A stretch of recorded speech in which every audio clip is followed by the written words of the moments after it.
J'ai une exploitation de 23 hectares SAU, dont 21 hectares et demi en prairie. J'ai repris donc la suite de mes parents qui étaient en brebis laitières, vaches laitières. Je m'étais installé donc, du coup en me spécialisant en brebis laitières.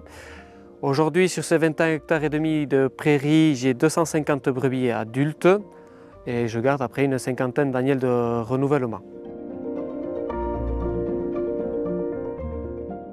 Les brebis pâturent toute l'année. Toutes les parcelles donc, sont souvent menées au fil pour donner de l'herbe fraîche tous les jours aux brebis. Fil qu'on avance tous les jours. Et au bout de 4-5 jours, je vais mettre également un fil derrière pour favoriser donc, la nouvelle pousse qui arrivera après. Voilà, donc les parcelles sont gérées, on va dire, fil avant, fil arrière sur l'hiver. Et le printemps, comme la pousse est donc plus importante, je vais faire également la même chose, sauf que sur certaines parcelles, je ne vais plus y retourner pour les garder pour la fauche. Ça a permis en fait d'avoir une production laitière un peu plus constante. Le pâturage est impacté forcément, je trouve, par le salissement des prairies, qui se salissent de plus en plus vite. Il faudra trouver aussi également des variétés qui sont bonnes pour permettre, comme aujourd'hui, les variétés le font aujourd'hui, pour permettre une production laitière aussi.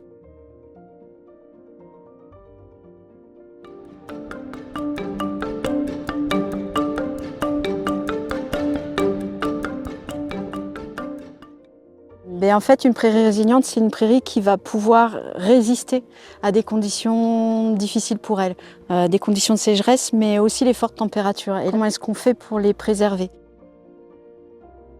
C'est-à-dire comment on ne la surpâture pas, comment on ne la met pas déjà sous tension, déjà en utilisation routinière. C'est tout le long de la saison en fait, de pâturage où c'est important de laisser un minimum de hauteur de végétation pour que, il faut que la prairie, quand vous sortez, elle soit encore verte pour qu'elle puisse justement refaire du système racinaire vite.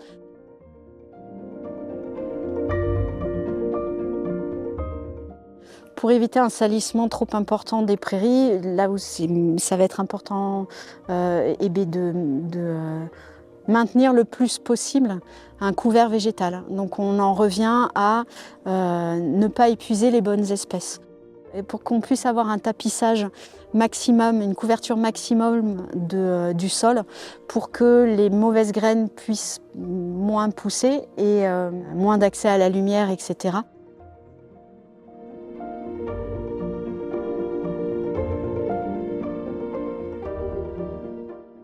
Là, tu es sur un fourrage alternatif et qui va être disponible du coup sur une période vraiment à stress, quoi. La période l'été où tu n'auras plus rien d'autre qui pousse que ces espèces qui vont être adaptées à ces conditions chaudes et sèches.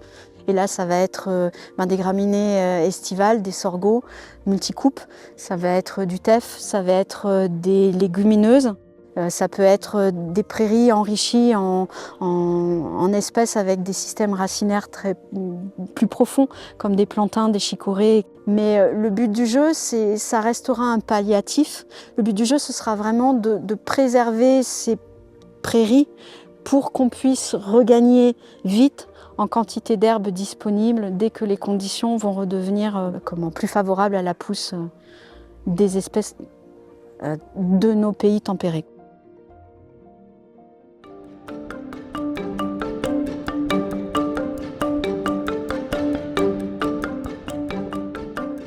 Pour assurer un bon pâturage contrôlé, pas pâturage tournant dynamique, il faut faire en sorte de mettre en relation l'herbe et l'animal. Et quand on respecte l'herbe et la plante, il faut lui laisser le temps de pousser et le temps de reconstituer ses propres réserves. C'est comme un marathon. Si elle pousse, on la récolte, mais il faut qu'elle se reconstitue pour refaire la prochaine pousse. Il faut laisser à l'herbe 20 à 60 jours de repos. Travailler, elle est en train de constituer de la matière sèche, de la valeur et ainsi de suite. Au début, l'animal met longtemps à ramasser parce qu'il n'y a pas beaucoup. Par contre, au bout de 20 jours, l'animal a la profusion, elle peut ramasser, même à une vitesse très rapide, des quantités d'herbe importantes et surtout de l'herbe avec beaucoup de valeur. Et je pense que c'est ça les deux concepts, c'est faire manger à l'animal de l'herbe de bonne qualité et en quantité importante.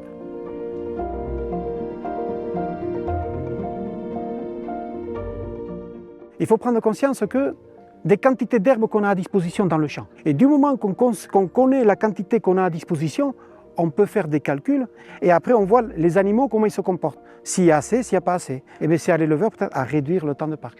Alors, le manière pour vraiment contrôler, c'est mettre à disposition à la brebis la quantité d'herbe qu'on a décidé. Ce n'est pas la brebis qui choisit, c'est l'éleveur.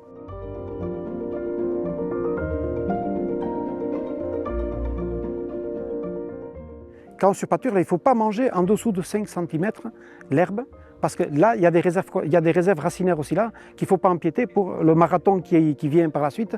Et dans ces 5 cm aussi, on a les parasites, c'est le lieu de vie des parasites. Donc ça aussi, il faut éviter d'aller pâturer là. On a un lien supplémentaire, c'est que si l'animal ne s'infecte pas, il pourra continuer à vivre mieux dans ce milieu.